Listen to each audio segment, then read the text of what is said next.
Oke, selamat pagi, siang, sore, atau malam untuk teman-teman semuanya. Bertemu kembali dengan tutor paling aneh yang pernah ada. Nah, ini ada request dari EO Tazkia 8980. Sistem komputer, Pak. Oke. You are on a good day today, Tazkia, karena kita akan bahas tentang sistem komputer untuk informatika SMA, oke? Aku lupa ini materi kelas berapa, kalau nggak salah 10, tapi kalau ini bisa dipelajari di kelas 11 dan 12 juga mudah-mudahan bermanfaat, oke? Anyway, let's go!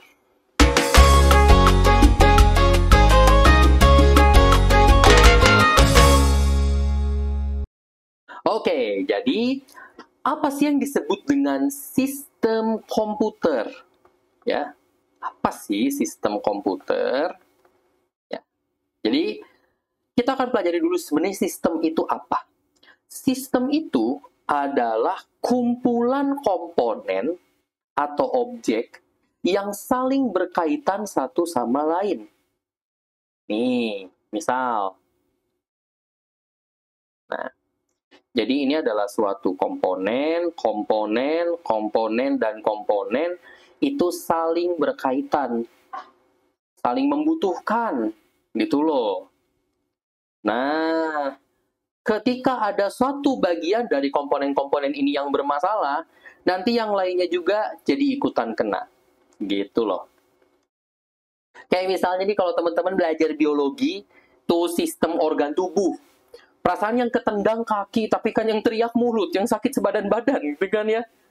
Atau misalnya mungkin kalau teman-teman belajar sosiologi, ada sistem sosial. Itu komponen-komponen dalam masyarakat. Ada satu komponen masyarakat yang sakit, semuanya kena. Gitu loh. Nah, sistem komputer itu berarti seperangkat komponen. Sekumpulan hal, gitu ya. Sistem itu, nanti sistem komputer nanti ya. Sistem itu sekumpulan hal yang saling membutuhkan. Kalau yang satu kena, yang lainnya juga semuanya kena. Lalu apa itu sistem komputer? Sistem komputer itu sistem ya, sekumpulan komponen toh. Nah, komponen masing-masing komponen ini adalah perangkat. Ya. Jadi perangkat-perangkat saling bergantung satu sama lain, gitu ya, bekerja sama untuk mencapai suatu goal. Oh iya, aku tadi lupa, sistem itu pasti punya goal. Dia ingin mencapai sesuatu, gitulah. Nah, lantas perangkat-perangkat yang menjadi bagian dari sistem komputer tuh apa aja sih? Nah, biasanya perangkat-perangkat yang jadi bagian dari sistem komputer itu bisa dikelompokkan jadi tiga kelompok besar. Ada yang disebut dengan hardware, ya. Ada yang disebut dengan software, ada juga yang disebut dengan brainware. Ya. Oke, kita akan bahas itu satu-satu. Tapi sekali lagi, jadi komponen-komponen hardware, software, dan brainware ini saling bergantung satu sama lain. Mungkin kalau digambarin itu kayak segitiga ya. Nih, hardware, software, dan brainware. Nah, mereka saling bergantung satu sama lain. Kalau yang satu kena, yang lainnya juga jadi kena. Gitu loh. Goal sistem komputer adalah untuk menerima, mengolah, menyimpan, dan menghasilkan informasi. Ya, goal dari kerjasama sistem ini adalah untuk menerima, ya, mengolah, menyimpan, dan menghasilkan informasi. Jangan lupa bahwa pada dasarnya komputer itu adalah alat bantu, gitu, alat bantu untuk melakukan komputasi atau penghitungan. Ya, sehingga ketiga komponen ini ya, hardware, software, brainware, itu menerima, mengolah, menyimpan, dan menghasilkan informasi. Nah, lantas apa saja sih masing-masing bagian dan itu tuh apa, gitu ya? Nah, kita mulai dulu dengan hardware ya. Hardware ini disebut dengan perangkat keras, ya, keras, keras. Ya. Maksudnya perangkat keras di sini adalah bagian fisik, gitu ya, fisik komputer yang bisa dilihat dan disentuh. Misalnya, Central Processing Unit atau CPU. Ada Random Access Memory atau RAM. Ada Read Only Memory atau ROM. Ada penyimpanan atau storage ya. Yang sekarang udah banyak digunakan itu solid state drive ya atau SSD. Tapi storage itu tidak hanya SSD, oke? Nah, CPU, RAM, ROM segala rupa itu dirakit dalam suatu perangkat yang disebut dengan motherboard. Ya. Nah, selain perangkat-perangkat ini, ada juga perangkat-perangkat keras untuk proses input data, ya. Input device, berarti dia karena namanya input, berarti dia menerima data dari kita. Dia menerima informasi dari kita untuk selanjutnya diproses, gitu ya. Nah, menerima informasi atau data masih dari pengguna komputer, gitu loh. Misalnya keyboard, gitu, mouse, scanner, touchscreen device. Ini kan dia bisa nerima input juga toh, kayak di HP teman-teman. Tablet, dan lain-lain. Ya, perekam suara juga masuk loh. Mikrofon tuh input, kamera juga input. Ya. Lalu ada perangkat output. Ya, output ini menyajikan informasi. Jadi kita nerima informasi dari pengguna komputer via perangkat input. Nah, nanti diolah nih sama komputer, lalu output itu menyajikan output informasi gitu loh. Untuk pengguna. Misalnya kita bisa kasih lewat monitor. Ya, kan nampilin informasi di layar. Printer. Ya. Atau mungkin sekarang udah ada zamannya 3D printer. Gitu ya. Speaker juga loh.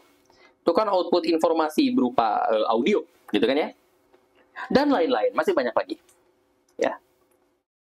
Nah, tadi kan aku singgung bahwa perangkat penyimpanan atau storage itu kan nggak cuma SSD ya, dan emang iya. Storage itu nggak cuma SSD buat naruh data atau informasi. Ada berbagai rupa perangkat yang bisa digunakan untuk membantu menyimpan informasi, gitu ya. USB flash disk, flash disk, udah jarang ada yang pakai sih sekarang ya. CD atau DVD, ya. Mungkin juga cloud storage ya, kalau misalnya penyimpannya di internet, gitu loh. Ya. Terus zaman dulu tuh ada yang disebut dengan floppy disk, ya disket. Sekarang udah nggak dipakai sama sekali, udah diganti lagi sama yang lain-lain. Tapi who knows ya, siapa tahu masih ada yang pakai, gitu ya kan, kita nggak pernah tahu, gitu. Nah, sampai sini ya, kita sudah membahas tentang hardware-nya. Ya, sekarang kita akan bahas software-nya. Oh, software.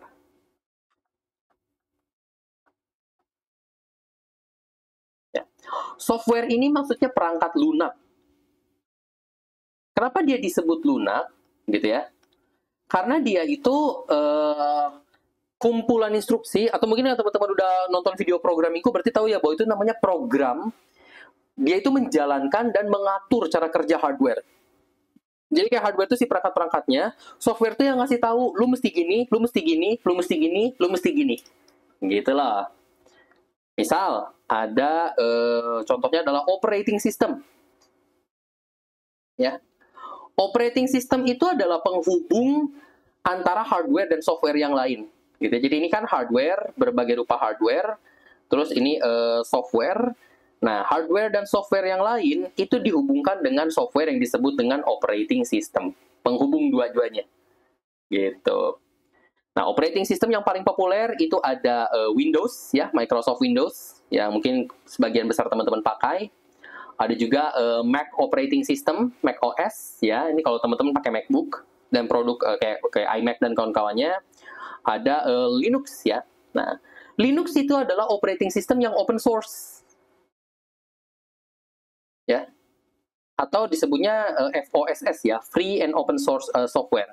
Jadi kalau misalnya teman-teman memutuskan menggunakan Linux ya, bukan Windows dan macOS, nah Linux itu kodenya sudah terbuka, sudah open source. Teman-teman bisa download Linux yang sudah tersedia. Ya, kita biasa menyebut varian Linux itu disebutnya dengan distro, gitu loh. Ya, disebutnya dengan distro.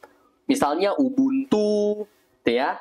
Lalu ada Red Hat, ada CentOS, gitu ya, dan lain-lain. Semuanya itu adalah bagian dari Linux, gitu ya. Distronya Linux, gitu loh, turunannya Linux. Itu karena orang-orang mendownload source code-nya Linux, lalu mereka modifikasi sedemikian rupa untuk membuat Linux mereka sendiri.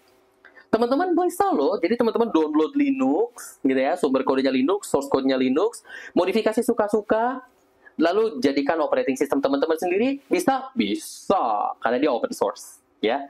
Kalau teman-teman tertarik, banyak loh tutorialnya untuk modifikasi Linux untuk keperluan sendiri. Gitu, oke? Nah, selain operating system, ada juga yang disebut dengan apps, ya, aplikasi, apps. Nah, inilah yang sehari-hari kita gunakan untuk berbagai rupa keperluan. Misalnya, kayak Microsoft Office, ya, Word, dan lain-lain, ya. Canva, web browser seperti Chrome, gitu ya. Game juga termasuk ke dalam apps, gitu ya, aplikasi, suatu hal yang kita gunakan, gitu kan, untuk berbagai rupa keperluan. Dan apps itu berjalan pada operating system. Makanya kan ada apps yang cuma ada di Windows, nggak bisa di macOS dan Linux, atau app yang cuma bisa di macOS, nggak bisa di Windows dan Linux. Karena ketika kita membuat apps, atau istilah kerennya adalah programming, gitu ya, ketika kita membuat suatu app, kita juga harus menentukan app itu bisa jalan di operating system apa, gitu. Oke? App juga ada juga app yang sifatnya itu pendukung, atau disebut juga dengan utility app. Ya. Utility app ini membantu teman-teman untuk berkomunikasi dengan hardware, software dengan memanfaatkan apa yang ada di operating system. Misalnya antivirus, biar nggak kena virus, ya. Atau mungkin backup, untuk mastiin data teman-teman sudah selalu terbackup. Jadi kalau ada apa-apa aneh-aneh, bisa dibalikin lagi datanya, itu kan ada cadangan lah, gitu ya. Ada defragmenter, okay, dan lain-lain. Gitu ya. Jadi sekali lagi, yang disebut dengan operating system itu adalah penyambung atau penghubungan antara hardware dan software. Nah, apps itu adalah yang kita gunakan sehari-hari, aplikasi untuk berbagai keperluan, dan dia berjalan pada operating system. Ada juga utility app yang bisa membantu kita ngurus komputer kita, ngurusin hardware-nya. Gitu lah. Nah, terakhir yang nggak kalah penting adalah brainware-nya. Ya, ini nggak kalah penting loh brainware itu. Kenapa? Softwarenya canggih, hardwarenya canggih, tapi kalau yang pakainya belet ya sama aja, gitu loh. Kalau yang pakainya blow on ya sama aja, gitu loh. Jadi brainware juga penting, ya. Kita yang menggunakan komputer itu menjadi penentu kunci juga. Makanya sebenarnya hardware dan software itu dibuat dengan peruntukannya masing-masing, tetapi penggunanya itulah yang menjadikan komputer itu digunakan untuk keperluan yang merugikan orang lain atau juga untuk menguntungkan orang lain. Jadi nanti kita menerima input dengan menggunakan hardware, nanti diproses di CPU menggunakan software dan segala rupa, disimpan, mungkin akan dihasilkan juga melalui output di device dan segala rupanya. Gitu ya, sistem komputer itu. Oke. Dan sistem ini tuh tidak hanya untuk komputer as in kayak perangkat komputer, tetapi juga berlaku di smartphone, maybe ATM, mesin kasir, point of sales, itu berlaku untuk semua. Gitu ya. Nah, mudah-mudahan video ini bermanfaat ya. Terima kasih EOTazkia8980 atas request-nya ya. Dan jangan lupa untuk like, share, and subscribe. Kalau misalnya ada pertanyaan apa-apa, feel free to drop it on the comments. Kalau ada request juga langsung taruh di komen, oke? Thank you so much. See you in the next video. Bye-bye.